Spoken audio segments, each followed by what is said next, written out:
What's going on, Dolphins? It is your boy Dillon, and I got a cool video for you, or, well, I guess most Dolphins fans probably won't think of it as a cool video, but I have a video because it's something I've been thinking about for a while, and I wanted to do a more in-depth look and actually look at the film and pull together, specific examples of the things that I've been talking about. So before I get into that and give you more details, I just want to say that I'm really excited for this upcoming season, because as far as I'm concerned, the season's gonna go essentially one of two ways, and either Brian Flores and Chris Greer and this organization will prove me wrong in the things that I believe about the direction of this franchise and this team, and they will win 10 plus seasons. They will win 10 plus games. They'll be competitive in the division. They'll make it to the playoffs, right? Tua and that offense will take a huge step forward. The offensive line will, really solidify. The skill position players will be explosive. The run game will improve. The defense will still be ball hawking in the secondary with, an improved pass rush on the front end. So hopefully that's what ends up happening, and I'm proven wrong. In that case, then I get to enjoy an awesome season of my team, balling out and, hopefully finally going in the right direction. If that doesn't happen, and if I end up getting proven correct, well, it's going to suck that my team ends up sucking. But at the same time, and it's like I've said before, look, I'm not gonna be gaslit or, bullied into thinking that because I was able to see these things coming and, mention them beforehand, and also because I'm the kind of person who doesn't like to leave out data or information, even if it's negative, I'm not gonna be convinced that I'm the bad guy because of that, right? So, and I'm gonna own it. If I'm right about something, I'm right about it, and I'm gonna fucking, I'm gonna own it, right? So, either way, I guess that's a consolation prize if things go as I predict. Of course, as always, I want them to be great, and I hope that it's the latter of the two situations. But if that ends up happening, for me, the silver lining for a shitty season will be that, I was right. I'd rather be wrong, but it is what it is. Anyway, so getting into the content of the video, I'm taking a look at, and so, I get a lot of grief. People hate the fact that, that's kind of actually a good segue into this, is that people give me a lot of grief for, bringing up the negative things, right? People call me negative and a hater and all this, that, and the other for just speaking the truth, right? And one of the things people don't like me bringing up, and almost nobody else talks about, is Tua Tagovailoa's interceptions from last season with would-be interceptions accounted for, right? So I've been, in my excitement for this upcoming season, I've been watching a lot of the old Dolphins games from last year, because I've just been in a Dolphins mindset, and so, I've been watching tons of, people's shows, watching some Doug, some K Flexin, and a couple of the, on the Phins side, Tobin and Leroy's show. They're a radio show, but they do a YouTube part to it as well. So been just watching a lot of stuff, and I've been watching the old videos or old games on Game Pass, and because I wanted to go back and update my evaluation, right? And just do some film study, take a look at them, and reevaluate. And I have to say, it just reaffirms, for me, everything that I already believed. And that primarily is that they were not a 10-win team last year. Going back and watching those games, I mean, like, 49ers, for example, I just don't think we would have beat them if they were at full strength, right? With their pass rushers. Look, Tua didn't have, and we'll get into more of this a little bit later, but he didn't really have to face any serious pass rush for the majority of the season, right? There were a couple times, the Bills, right, for example, the Patriots even, but pretty much other than that, not really. A little bit in the Rams game, but really not even there. He hardly even had to be on the field or do anything. Anyway, so, I just wanted to go back and look. And so the thing that I'm actually going to be focusing on today is all of his interceptions. I am gonna, so in watching those, I pulled clips of all of these occasions. And so I'm going to get into it, right? So as we know, he officially threw 5 interceptions, right? 11 touchdowns, 5 interceptions was what his final statistical tally was for last season. Now, if you guys watch my videos, you guys would know that I have for a while been saying, if you account for his would-be interceptions, right, and we'll get into very specific situations, he would have had 10 plus interceptions. Now, I have to say, I did not expect to find as many would-be interception scenarios as I did, but I found 16 of them. Now, let me be clear on what a would-be interception scenario would be, right? So, like, uncatchable overthrows or underthrows, I don't count those, right? Tipped balls or passes defensed that don't have a reasonable probability of being intercepted, actually caught by a defender, I don't count those, right? So they're only examples of, like, if it wasn't for the fact that the defender just couldn't squeeze the ball or pulled back by penalty, etc., etc. Like I've been saying, there were 16 different scenarios, and I'm going to go through all of those specifically in chronological order. Now, just a quick note of emphasis. So in every game that he played in, that he started in, that Tua Tagovailoa started in, okay, except for the Rams game where he didn't really, get much on the field. He didn't really have much time on the field, right?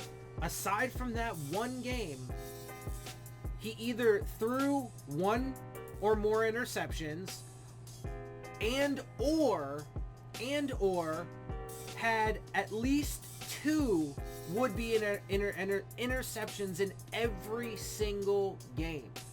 There were a couple games, the Chiefs game, the Buffalo game at the end of the year, were really bad. Especially the Buffalo game, because he had 3 official interceptions, and then I think he had like 2 or 3 other would-be interceptions in that game. I was actually pretty astounded how many I found, but I literally went through every single play from every Dolphins game that Tua Tagovailoa started in, right? Even though 2 games where he got benched, right? I stopped counting when, he got benched and Fitzpatrick came in because I was focusing on Tua.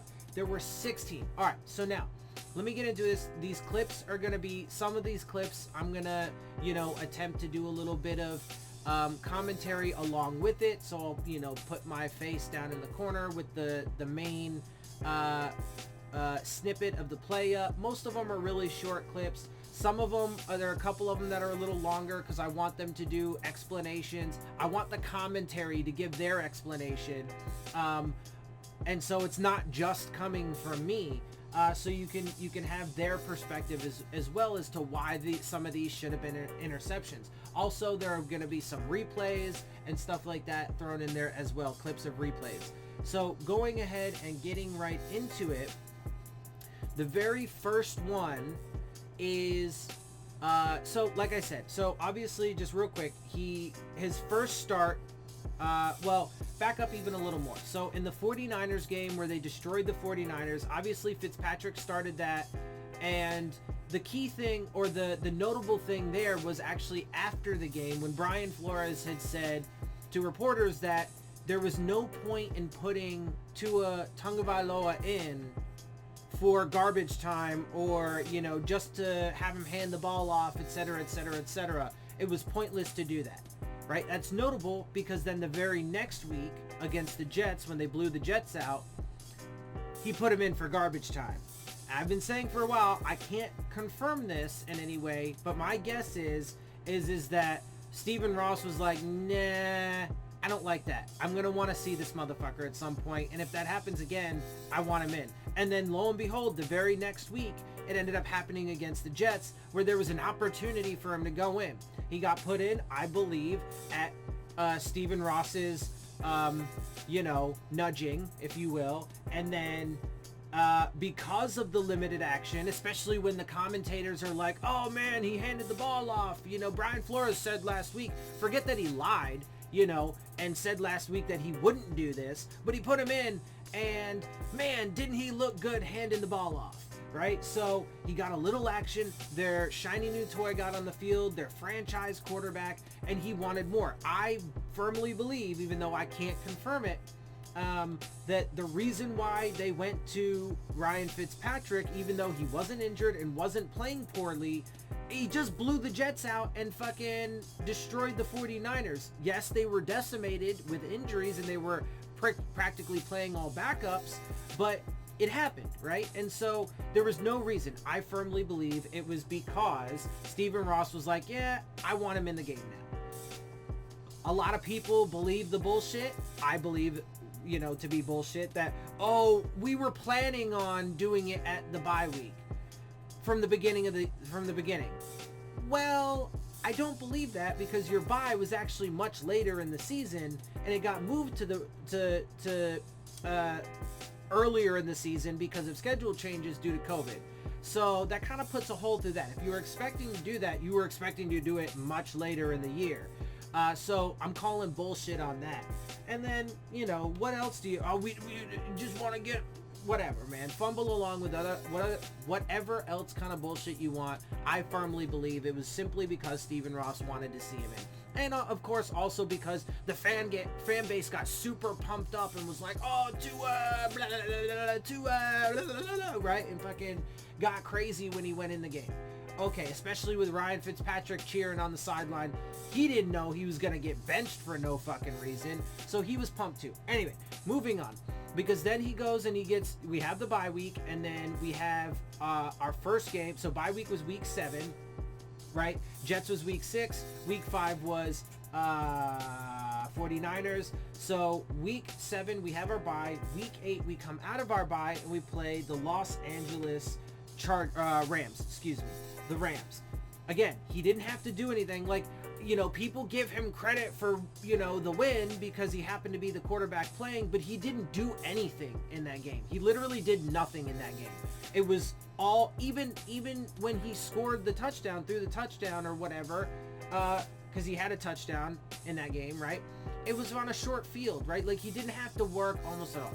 To be fair, he has thrown some pretty nice passes, has made some good decisions, and shown some flashes throughout his time. But he also showed quite a bit of bad that people just don't want to look at. Anyway, so didn't really do much, didn't really have much of an opportunity in that first game, and was kind of underwhelming in his performance when he was playing. But then he really gets it going, right? He gets a lot more exposure to the opposing team's defense, more time on the field, more opportunities to show who he is in the Cardinals game. That's where we're going to get our first would-be interception, okay? And the first one is one that I've actually pointed out quite a bit, which I will play for you here in a moment. This one has commentary because I want the commentators to give you their perspective, so that way it's not just me saying the same old negative things, blah, blah, blah. But they give you reasons why as to, or they give you explanations, and there are a couple videos like that. So I'm about to show you that one here in a second. I'll just cut to that. But this one, before I get to it, involves one that I've talked about quite a bit, and that is against he was flushed out to the left. He went to throw the ball away. He threw it directly into the gut of a defender. He caught the ball. The only reason why it didn't count as an interception was because right before the player caught the ball, right before Tua threw it right into his stomach, as a matter of fact, the player stepped out of bounds, and he didn't have time or didn't realize that his right foot was out of bounds on the chalk, and so thereby did not reestablish himself in bounds before making the catch. Okay, but they did actually call it an interception on the field, and so on and so forth. Right? So, you know, as we're going, he's got, you know, one running back with him in the backfield. He's starting to feel some pressure, gets flushed out of the pocket, moves to his left. There actually was a flag on the play as well. But then he gets close to the sideline and tries to throw it away before, taking the sack, and throws it right to the defensive player. This is a would-be interception because he literally threw it right to the player. All right, anyway, check out this video and hear the commentators and what they had to say about this, and along with the penalty, right? And all the stuff that goes along with this. So go ahead and cut to that right now. It was right there. Holding number 77 offense. That penalty's declined because the ruling on the field is an interception. First down, Arizona. And there it is. A seemingly harmless throwaway by Tua, but he threw it right to Jalen Thompson. His second career interception.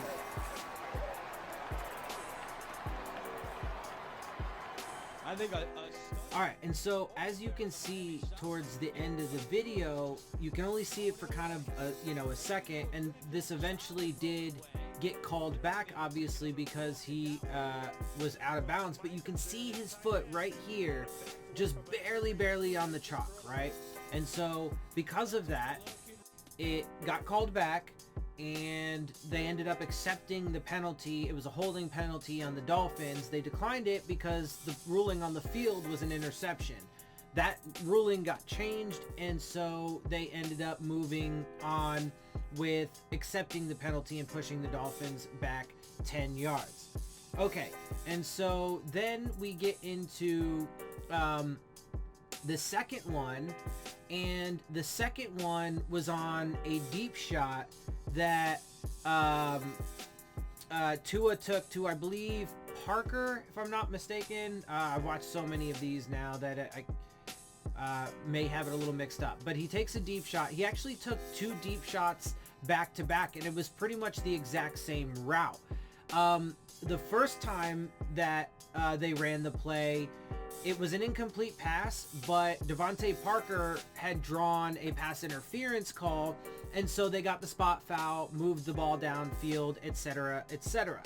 And then they went back to it, like literally back to it. On the very next play, they ran the exact same thing. This time, though, the problem was that the defender kind of knew what was up already and got around Devontae Parker, I'm pretty sure it was Parker, and made a diving catch and should have had the interception.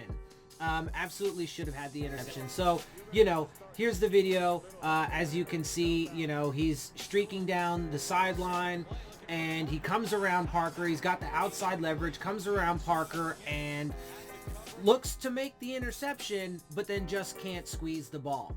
And look, for Dolphins fans, think about it if it was you. Think about if it, or us, right? Think about it if that was X. If that was Xavier Howard, or, Eric Rowe, or not, Eric Rowe, or Bobby McCain, or, Byron Jones.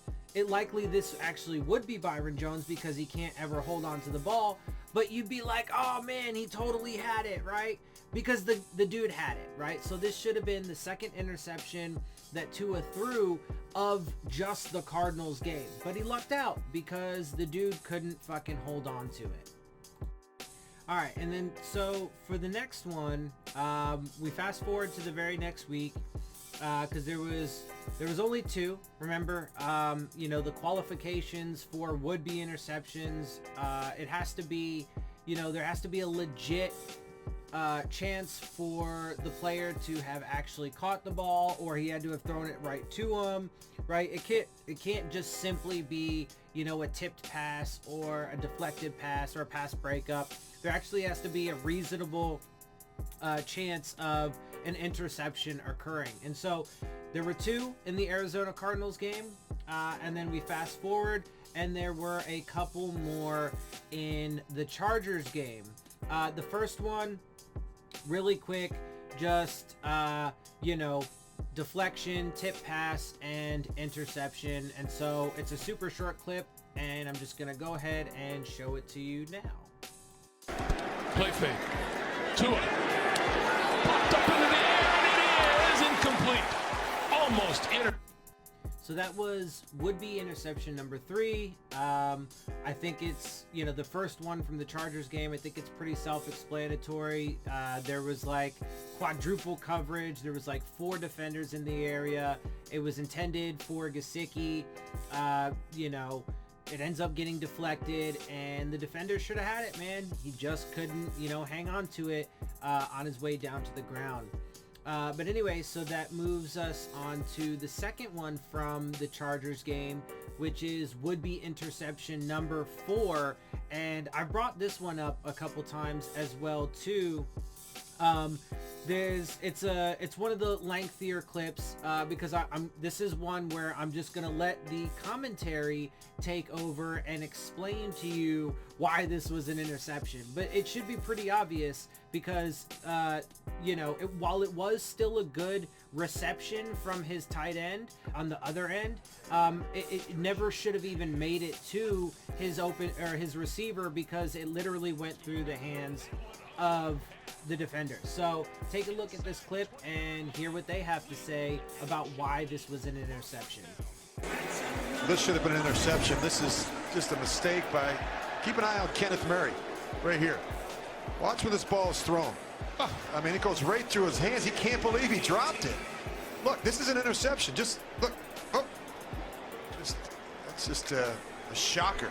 Great job by Shaheen holding on to the tipped ball. I think Shaheen was stunned as well that it went through the hands of the first-round pick, Murray. All right, and so with that, we wrap up the 2 would-be interceptions that came from the Chargers game. Like I said, I mean, he had at least 1 interception and or 2 would-be interceptions in like every game going forward. So we move on to the next game, the game against the Broncos, and this one was an interception, another interception that was called on the field. He threw it right to the defender, apparently didn't see him coming down in coverage. And you know, as you will see here in this clip, it was an interception, and then as they will explain, it gets called back by penalty. Well, there's a penalty down in the end zone, Kevin, so the Dolphins may be getting this ball back if they're going to call defensive holding. It is. It's against Denver. Prior to the pass, holding, defense number 20. 5-yard penalty with an automatic first down. Well, there is no number 20 on the defense because that's Duke Dawson. He is inactive. It must be on 21, Boyer on Grant. Yep, fistful of jersey. Well, and once you see that was very minimal. Yeah. Usually when you see that jersey extended is what gets the call, but as he pulls it, the jersey comes loose from his grip. So he was trying to hold him. He just didn't have a very good grasp on it. All right, so I want to start trying to move through these a little bit quicker. I'm going to start, you know, cutting back on my commentary and just insert the clips and let you guys see for yourself, unless there's some reason why I need to add something. But real quick before I do, so, you know, I just wanted to finish off with that last bit. You know, that was would-be interception number 5, the first one from the Broncos game. And there's a couple things I want to say. One, just because it didn't go official on the stat sheet doesn't mean he didn't throw the interception. Obviously, as you can see here, he totally threw the interception, and there were a couple instances where it was a flat out just, you know, to the defender, they made the catch, etc.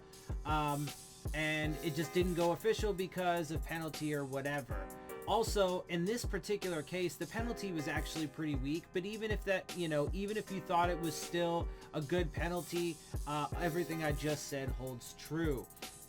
And so one other thing I want to know is, people scoff at me because I said that Tua got super lucky and the Dolphins got lucky. Well, there's tons of evidence to show that, the Dolphins as a team got lucky, including the fact that, they remained one of the healthiest teams over, the duration of the year, and thereby had an advantage, especially over teams like, let's say, the 49ers.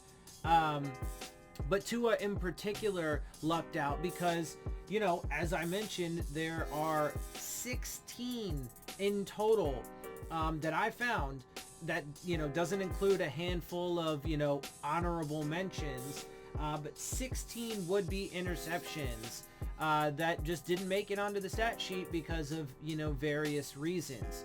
So that moves us on to the next one here from the Broncos game. I believe it's the second and the last one. There were two from this game. So the second one from the Broncos game, which is would-be interception number 6. And this one is just an overthrown pass to Devontae Parker. It gets tipped and nearly intercepted. And so here it is. Broncos coming out of a loss last week in Las Vegas, 37-12. Second down, 6. Good block. Tua steps up nicely and throws a dart, and it was almost picked off. Going for Parker and almost picked off by the veteran Kareem Jackson. On the ricochet, incomplete. 3rd and 6. I believe it was Chubb that was able to get some pressure and sweep at the feet of Tua. That caused him to slide to his right and then try and throw the ball back to his left, and not able to get as accurate a throw as you would want. All right, and so we are now moving along. As we continue, we move on to the next week against the Bengals, in which we get the first of 2. There were 2 would-be interceptions in the Bengals game. For this next one, I'm going to give it to you in a couple pieces because this one was an overthrow, which led to an interception, but there were some penalties. So first, here is the clip of the interception itself. As the Dolphins OC. 2nd and 8. Tua taking a deep shot. There's a flag down. Jackson picks it off, but this one should be coming back. Okay, so the next clip I'm about to show you is the referee explaining the penalties. Real quick before I do, though, there is important differentiation here because there was 2 penalties. There was a pass interference, and then there was also an illegal block. The pass interference came before the interception. The illegal block on the return came after the interception. That is important to note. Because only the pass interference one actually would take the interception away.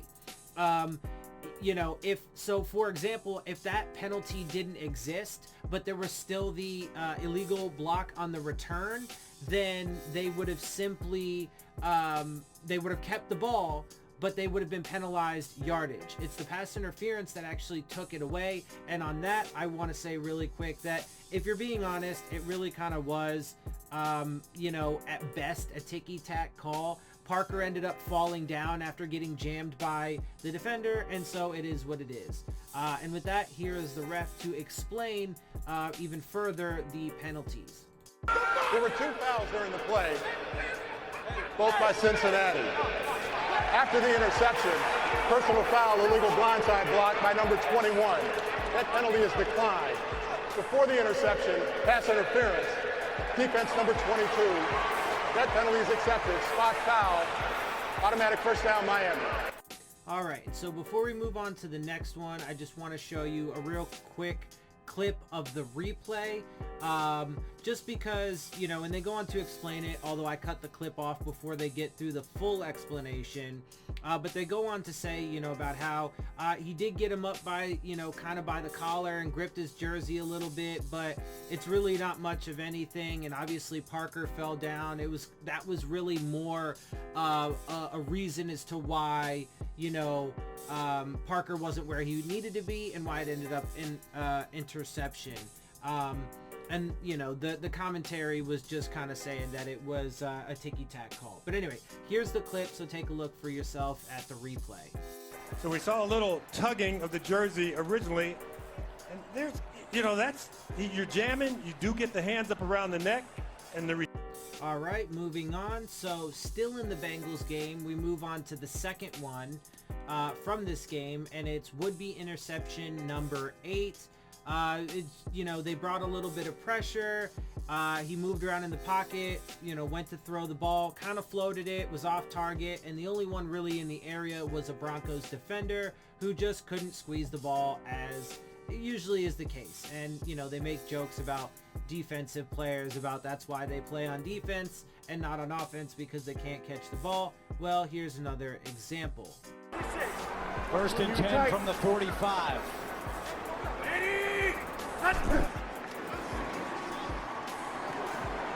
Tua stands in there and gets rid of it, nearly intercepted. Jesse Bates got his hand on that one.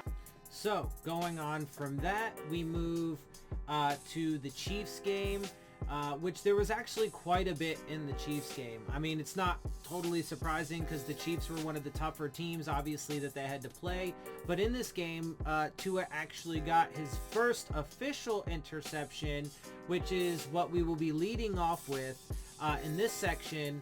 And that'll be the first clip I show you. But he also had 4 would-be interceptions. And this was the second worst game for him. The only one worse was the Buffalo game, in which he had 3 actual official interceptions, and then I think it was 2 or 3 would-be interceptions. But we'll get to that in a minute. Let's stick with where we are right now. And so for the time being, I'm going to go ahead and show you the clip of his very first official NFL interception coming in Week 14 against the Chiefs. 3rd and 7. Deep ball time. Intercepted. First time for Tagovailoa. And so real quick, you know, on that last clip, obviously it was a deep shot to Jakeem Grant, and it was double coverage. One of the defenders had gotten their hand in there and, you know, pried the ball loose. It was hard to kind of see on the clip that I showed you, but one of the 2 defenders had gotten their hand on there and got the ball out. You know, Jakeem Grant tried to go up and get it, and it just didn't work. All right, and so, you know, from there we are going to move on into the first of 4 would-be interceptions during the Chiefs game. And so here is the first clip. I will also be showing you a replay of this one to, you know, give a little bit more detail for this particular one. But here's the clip of would-be interception number 9, the first one that comes from the Chiefs game. they've thrown it every down on this series.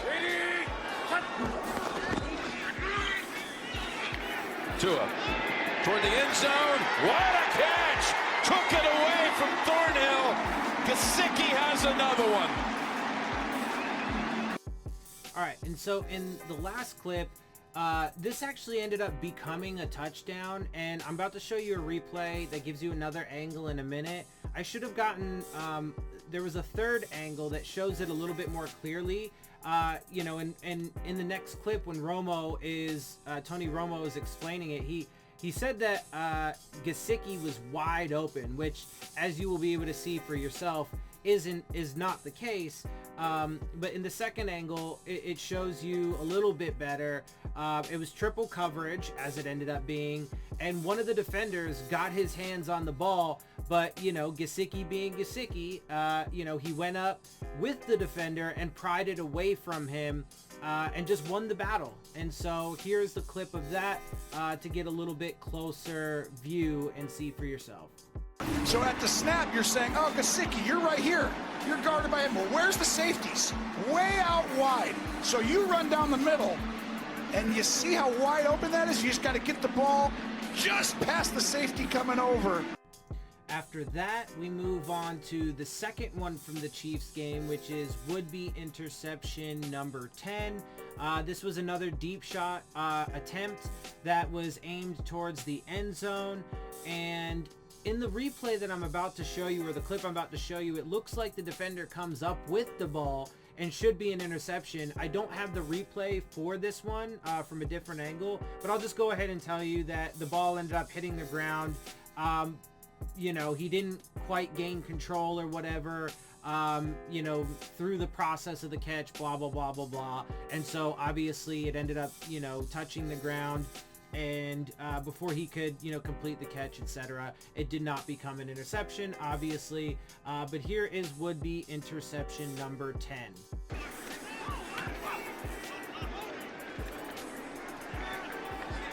So you got man-to-man coverage. You can take your shot outside if you want it here. Here's the shot. And ruled incomplete. For the next one, it is would-be interception number 11, the third one from the Chiefs game. This is, it was a tipped pass kind of at the line of scrimmage. It went wobbly. The defender, it looks like he caught it. I do have the replay for this one that shows that it bounced off the ground. But here is the first clip for would-be interception number 11. What did you think of Miami today, Jim? Well, the defense shows a tremendous amount of pride. Their offense is young. That's going to be a second interception. It got tipped at the line. Neiman has it. Well, then they say it hit the ground. And here's the replay that just shows you, of course, why it wasn't an interception. And, you know, by the time we get to, you know, would-be interception number 10, 11, whatever, you can start to see why it ends up being what I call lucky, because it just consistent. He throws these interceptions and catches these lucky breaks. And so here is the replay to show the most recent lucky break in this video. Come so far since the 0-7 start a year ago. Yeah, I'm going to go ahead. That's it, complete there. Okay, and here we are coming to the final would-be interception from the Chiefs game. It's the fourth one overall from this game, and would-be interception number 12 in total to this point of the season. And here you have it. Real quick, also, as you will see, as they allude to at the end of the clip, it ends up getting called back by penalty, and so here you are. How big is that Vegas game going to be for the both teams? That's going to be a playoff game, possibly. 3rd and 2. Flag is out. Sorensen ended up with the football, but got a push off coming. Okay, one more quick comment for that last clip. As you saw, Sorensen, the safety who ended up with the ball, you know, he was right there on the sideline. They did determine that it was a catch, but it ended up coming back by penalty.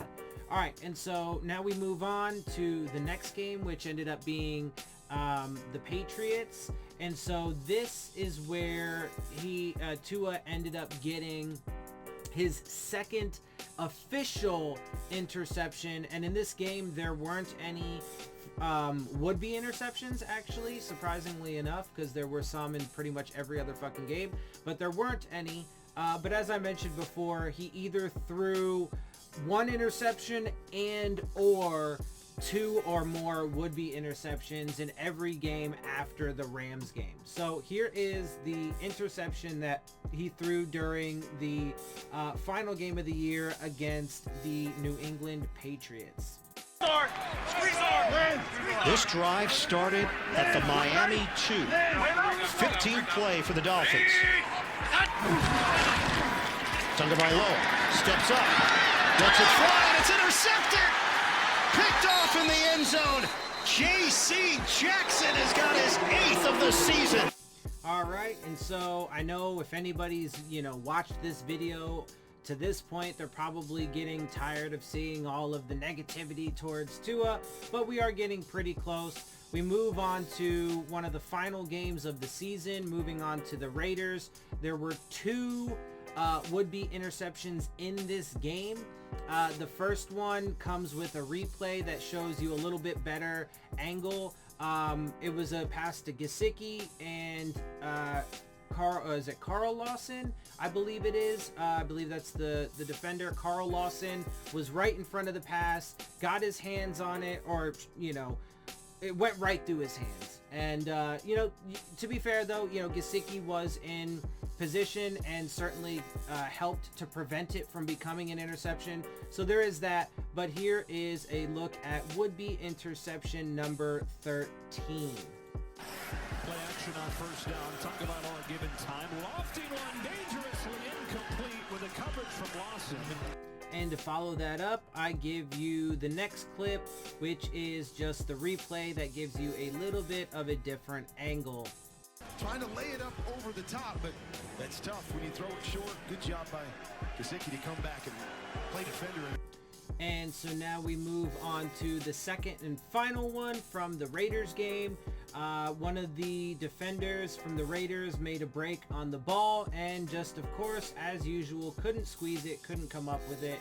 And so here is the clip. Down at 11. Only 3 men rush this time. Tagovailoa steps up across his body, incomplete. Great break on the ball by Dillon left. All right, so as we get towards the end and start concluding here, we get to the final game of the season, which is obviously the Buffalo Bills game in which we got destroyed. They put up, you know, it was 56-26 at the end. They put up 28 points in the first half, 28 points in the second half. And obviously the second half was a lot of Buffalo Bills backups. And so there were 3 interceptions and 2 would-be interceptions, one of which I have a replay for. And, you know, some of the actual interceptions and would-be interceptions, the ones that came in the second half, obviously were, you know, Buffalo Bills backups, second team and third teamers that got those. So, you know, that is something to think about too, and an added factor into the evaluation process. But so for this Buffalo Bills game, let's go ahead and get into these. The first clip I'm going to show you is Tua Tagovailoa's 3rd official interception, which came in the final game against the Buffalo Bills. Specifically with these two, the job that Brian Flores did, as I said, some of the tough decisions he made at the beginning of the year, switching to Tua, and then Sean McDermott, what he's Oh, it's picked off! Grabbed right here, Josh Norman. It's a pick 6! Oh, and a Dolphin. All right, so just a quick couple things to add to that last clip, obviously, before I move on to the first would-be interception from the Buffalo Bills game. Obviously, Josh Norman got this interception. You know, Devontae Parker slipped and fell on his route, and it ended up being a pick 6. So not only his 3rd interception of his career officially, but also his first pick 6.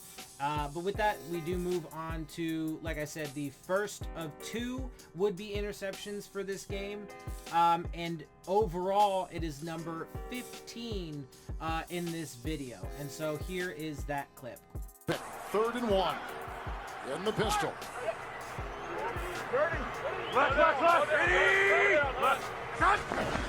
Tagovailoa. And in the thick hit, Matakevich may have grabbed that ball. Did he hold on? All right, and I do have a short clip of the replay from that last one, just to give you a better angle that shows you, you know, yet again, not an official interception. He couldn't quite corral it. It ends up hitting the ground, and here's that replay. For the defense of the Buffalo Bills, the former Pittsburgh Steeler. Almost had it, and then as you can see, right through his hands. Okay, so to get through these last couple clips, we're going to move on to Tua's 4th career interception, his official 4th career interception, the second one in this Bills game. 3rd and 7. Tua Tagovailoa.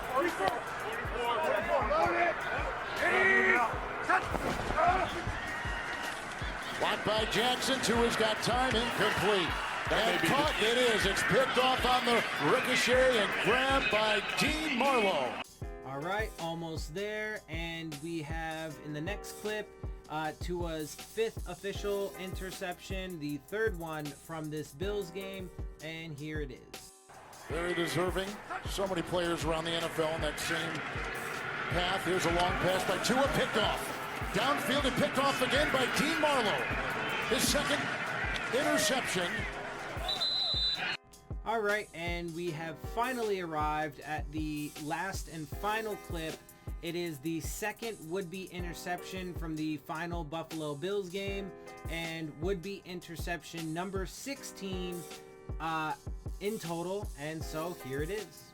We saw today with their special teams and defense, the fact is, this is going to be their 13th win, Kevin, and just the 3rd time in franchise history that they've had 13 wins in a season, the last time being the 90 season and the 91 season. Marlowe just about had his 3rd interception. All right, Dolph fans, so that is going to do it. I have wrapped it. Like I said, there were a handful of other plays that you could consider honorable mentions, but they didn't quite meet the criteria of a would-be interception, so I didn't include those. And look, there could be, a whole video specifically made about, Tua's overthrows. There could be a whole video made specifically about his underthrows. And so look, he had a rough season. But look, if you've made it through this much of the video, well, congratulations, I guess. But look, at the end of the day, it's not that I'm trying to be, negative or anything like that. And it's not that I don't like Tua or I don't think that he could be a really good player in this league. I just don't think it's going to happen with the Dolphins in the situation that he's put in, for all the reasons that I mentioned before about, the direction of this organization, the path that they're going down, and the fact that, I don't see them being very good at really almost anything: trades, player development, player evaluation, etc., drafting. So it's not that I'm trying to hate on Tua, but this is something that, I felt like I really wanted to take a deeper dive into, because nobody looks at it like at all. No, I've seen nobody really ever talk about it when, they're discussing Tua Tagovailoa, his first season, his rookie season, and, when they do their evaluations of how it went. And so, look, people can take it for what they will. I gave you 16 examples of would-be interceptions. And so, if you take that into account, obviously, obviously, first of all, it's impossible to think that every single would-be interception is going to automatically be an interception. That's never going to happen. You're going to have some, you're going to have some that are, some that aren't.